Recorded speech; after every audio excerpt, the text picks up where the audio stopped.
Assalamualaikum, halo teman-teman. Kita masih melanjutkan materi bimbingan perkawinan bagi calon pengantin. Dan kali ini kita memasuki materi yang keempat, yaitu memenuhi kebutuhan keluarga. Materi ini akan membicarakan terkait dengan pemenuhan kebutuhan dalam keluarga.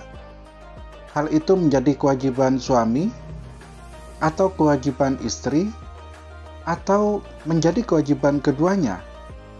Nah, materi ini sangat penting untuk diikuti, terutama bagi calon pengantin yang sebentar lagi akan melaksanakan akad nikah dan akan membangun sebuah keluarga baru. Yuk kita ikuti gambaran materi memenuhi kebutuhan keluarga ini dalam penjelasan berikut ini. Oke teman-teman, materi ini bertujuan yang pertama, peserta mampu mengidentifikasi jenis-jenis kebutuhan keluarga. Yang kedua, peserta mampu memahami peran dan tugas yang harus dibagi dalam upaya pemenuhan kebutuhan keluarga. Tujuan yang ketiga, peserta memiliki beberapa langkah alternatif dalam pemenuhan kebutuhan keluarga yang direfleksikan dengan situasi terkini. Dan tujuan yang keempat, peserta memahami dalam pemenuhan kebutuhan keluarga diperlukan kerjasama antara suami istri sebagai satu teamwork dengan visi misi yang dipahami bersama. Adapun pokok bahasan yang akan disampaikan dalam materi ini, yang pertama berkait dengan konsep pemenuhan kebutuhan keluarga sebagai ibadah.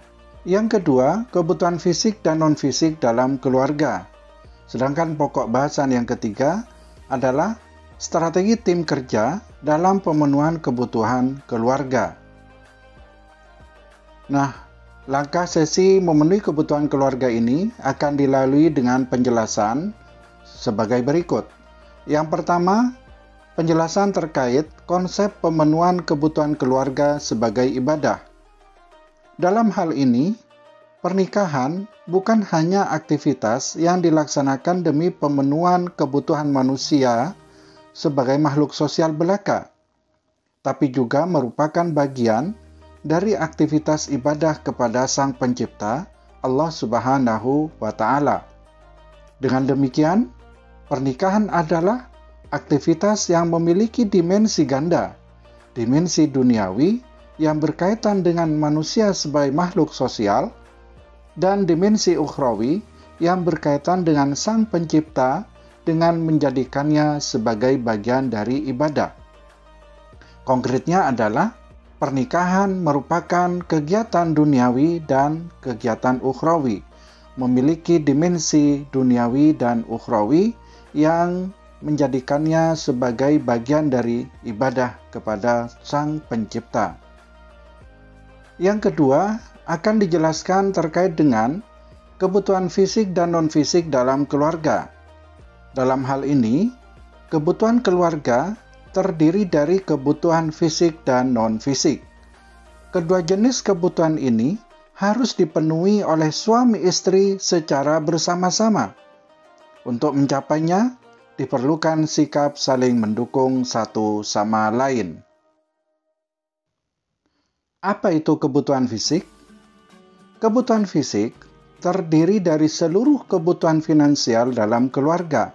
Misalnya, kebutuhan sandang, pangan, papan, dan biaya-biaya terkait dengan kesehatan, pendidikan, pengamanan, dan lainnya. Sedangkan kebutuhan non-fisik merupakan kebutuhan yang terkait dengan psikologi anggota keluarga. Misalnya, rasa mencintai dan dicintai, kasih sayang, rasa aman, ketenangan atau tidak khawatir, merasa dilindungi, diperhatikan, dijaga, dihormati, dihargai, dan bentuk-bentuk kebutuhan non-fisik lainnya. Yang ketiga juga akan dijelaskan mengenai strategi tim kerja dalam pemenuhan kebutuhan keluarga. Dalam memenuhi kebutuhan keluarga, suami dan istri harus merasa sebagai satu tim kerja atau teamwork yang mutlak diperlukan kerjasama antara keduanya.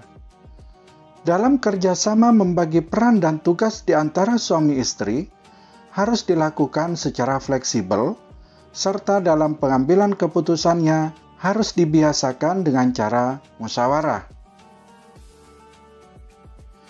Berikut ini adalah contoh daftar kebutuhan, baik yang berkait dengan kebutuhan fisik maupun kebutuhan non-fisik. Misalnya dalam tabel ini banyak contoh-contoh dari kebutuhan-kebutuhan tersebut, baik makanan, minuman, rumah, mobil, dan kebutuhan-kebutuhan lainnya yang ada dalam keluarga.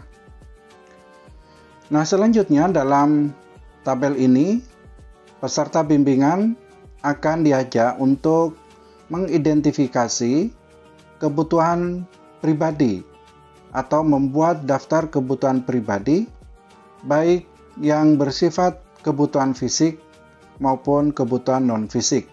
Silakan dibuat daftarnya sebanyak mungkin sesuai apa yang menjadi kebutuhan dari pribadi masing-masing peserta bimbingan yang mengikuti bimbingan perkawinan di KUA.